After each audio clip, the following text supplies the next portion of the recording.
And that is why you don't go swimming right after you eat. Now, we're moving on to one of our favorite segments, Country of the Day.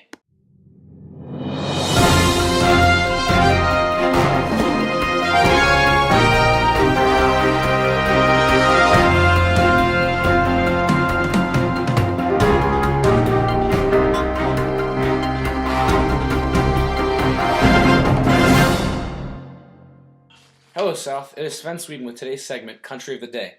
I'm sure my fellow reporter Henrik Henriksen informed you that today's country is the amorphous country located in South America, Chile. In fairly recent news, Chile has experienced an earthquake measuring 8.8 on the magnitude scale. February 27, 2010, the landscapes of Chile were destroyed by a large earthquake. The earthquake is listed sixth highest earthquake to ever be recorded on a seismograph. The earthquake was so powerful that nearby country Peru could feel the tremors for nearly 3 minutes.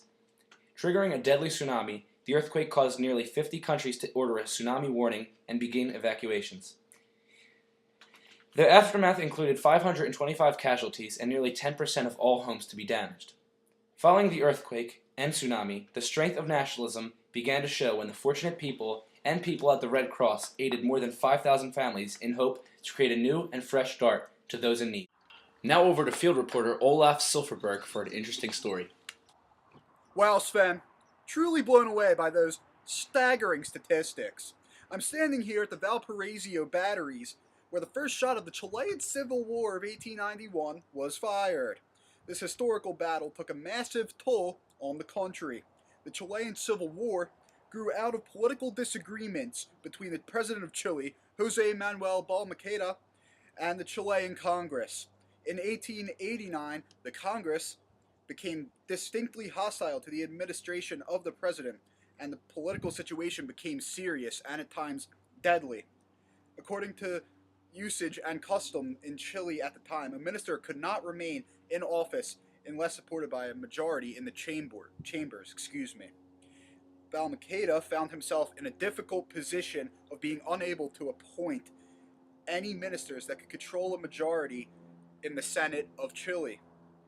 Eventually, this all boiled over and turned into a massive civil war when President Balmaceda refused to leave office. This proved to be the bloodiest civil war in Chilean history. Back to you, over to you, Sven. Thanks, Olaf. Now onto a topic relating the culture, geographical, and native involvement of Chile. Consisting of 887 monumental head statues, Easter Island off the coast of Chile is quite an amazing sight to see. Unknown of the creation date, but found in 1995, the head structures adopted the name Moai by the Rapa people. Before a small amount of Chileans inhabited the island, the natives of Easter Island carried many diseases, famines, and the island was also home to civil war, slave raids, and deforestation. After the Polynesians lost the island to the Rapa people, the island took a turn for the worst. On July 30th, 2007, Chile was granted a document of special territory for Easter Island. After a monumental collapse in the native population and a shocking low of 111 inhabitants, the European and Chile people started to visit the island and bringing the population up to 6,000 people. Now over to Henrik Henriksen with the intricate culture of Chile. Thanks, Sven. Now on to the culture and people of Chile. The Chileans are a multi-ethnic country consisting of Caucasians and mestizos. The natives speak a special type of Spanish that is unique to the Chilean people. The national dance is the cueca, which has European and Spanish origins. It became the nation's dance on September 18, 1979. The cuisines of Chile rely on the geographical location of the nation and the fact that it resides next to the Pacific Ocean. In fact, one of the most popular dishes from Chile is the Chilean sea bass. Now over to Olaf with some interesting sports facts. Thanks, Henrik. I'm now standing at the National Museum of Chile. Chile's most popular sport is football, or as the Americans call it, soccer. Chile hosted the 1962 FIFA World Cup and has participated in 8 other ones. Other results achieved by the national football team include 4 finals at Copa America, 1 silver and 2 bronze at the Pan American Games, and a bronze medal at the 2000 Summer Olympics, an achievement that is still revered by all Chileans to this very day. While soccer is popular, tennis is arguably Chile's most successful sport. Its national team won the World Cup, and in Olympic singles, Fernando Gonzalez won the gold medal for Chile. Back to the studio where Sven and Henrik have some more interesting facts about Chile.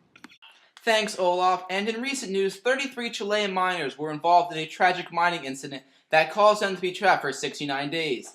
The 121-year-old gold mine suffered a major cave-in due to its age and instability, causing the mine's entrance ramp to collapse, leaving no way out for the miners. Located in the dry, harsh Atacama Desert, the 33 miners were unable to be helped, simply waiting for a way out. After this news story broke, Chilean nationalism skyrocketed as many volunteered to support the extraction of the trapped miners. They were finally rescued by an elevator-like operation that lasted nearly 24 hours. Viewers all over the world rejoiced at the sight of the freed miners being able to finally reunite with their loved ones. Such a touching event. Back to Sven with a story on truckers. October 1972. Chile faced what would seem to be an irresolvable trucker strike. Openly supported by American President Richard Nixon, the CIA helped in supporting the trucker strike for nearly 165 truck companies. The strike nearly crippled many resources along with the economy due to the lack of trucks delivering goods. On August 22, 1973, the Christian Democrats and National Party members voted 81 to 47 for a resolution of the authorities putting an end to the strike, caused and carried out by the various truck companies. Salvador Allende, the president, was involved with both the desecration of the economy due to the trucking strike and the rehabilitation of the economy until he was overthrown by General Augusto. Now over to Olaf with one of the wonders of the world, the snow-capped Andes Mountains. Thanks, guys, and thank God I'm inside of this glass structure, because I'm standing here at the Andes mountain ranges in beautiful Chile. I'm sure you might not be able to see the landscape, but I'll try to give you guys a nice look at it because it's simply beautiful here. The existence of the mountains has been known to be a gorgeous geographical structure. However, there are pros and cons to everything, Sven and Henrik. The mountains have been visited by many people and tourists, which the Chileans rely on for their government, but they've also been viewed as destructive to people's transportation needs because of the mountains being too big and spacious inside of the country. Henrik and Sven, not everything is as beautiful as it looks. Now Henrik with a quick yet informational story about Chilean independence. Thanks, Sven. Before we speak about Chilean Independence Day, we must first speak about the origins of how this all came to be.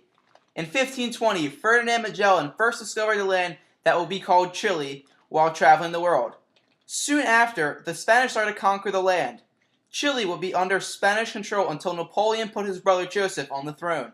This seems like a perfect opportunity for the Chileans to finally gain their independence.